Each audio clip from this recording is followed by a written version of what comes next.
On pense souvent que les psychologues ont toutes les clés de la santé mentale, qu'ils lisent en nous comme dans des livres ouverts, et qu'ils mènent des vies parfaitement équilibrées. Mais c'est totalement faux. En fait, ils ont un secret que la plupart d'entre eux n'osent pas vous avouer. Aujourd'hui, on va inverser les rôles. On va analyser l'esprit de ceux qui analysent celui des autres. Pourquoi ont-ils choisi ce métier ? De quoi ont-ils peur ? Et comment font-ils pour ne pas devenir fous en écoutant les traumatismes des autres toute la journée ? Reste bien jusqu'à la fin, car le dernier mécanisme psychologique qu'on va voir est important. Pour comprendre un psychologue, il faut d'abord comprendre ce qui le pousse à s'asseoir sur ce fauteuil, jour après jour, pour écouter la souffrance humaine.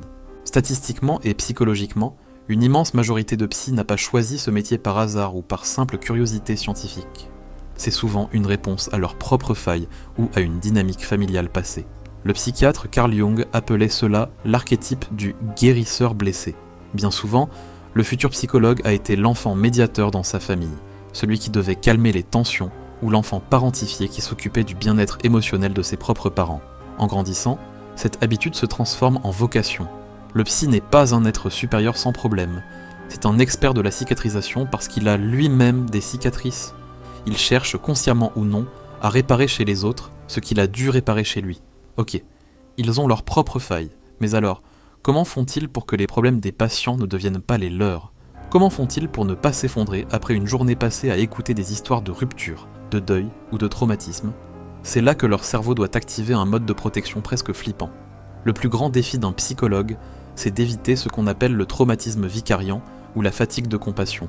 Quand un patient raconte une histoire douloureuse, les neurones miroirs du psychologue s'activent. Son cerveau recrée instantanément une partie de sa détresse pour pouvoir le comprendre. S'il ne fait rien, il subit une véritable contamination émotionnelle. Pour survivre, le psy doit développer un blindage mental, une technique de cloisonnement ultra stricte. Dès qu'un patient passe la porte, il doit basculer dans un état d'hyperprésence analytique où ses propres émotions sont mises sur pause.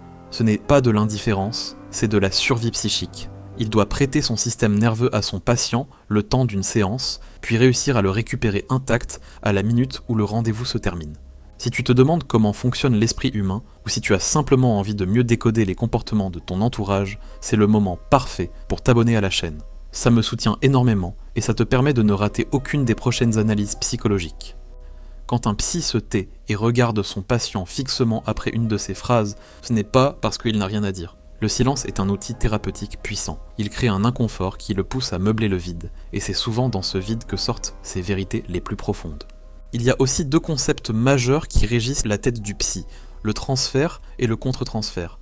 Le transfert, c'est quand le patient projette sur son psy des sentiments qui s'adressent en réalité à son père, sa mère ou son ex. Et le contre-transfert, ce sont les réactions inconscientes du psy face à ces projections. Un bon psy passe la moitié de la séance à s'analyser lui-même en train de vous analyser, pour être sûr que ses propres jugements ne polluent pas la thérapie du patient. C'est pour cela qu'un psy ne donnera jamais de conseils directs du type « quittez votre partenaire ou démissionnez ». S'il le faisait, il créerait une dépendance et projetterait ses propres valeurs sur le patient. Son but est de guider le patient pour que la décision vienne de lui. Mais alors, si le psy passe sa vie à absorber le stress des autres, à gérer ses propres failles et à surveiller ses moindres réactions, qui l'aide, lui ? C'est le secret le mieux gardé du métier.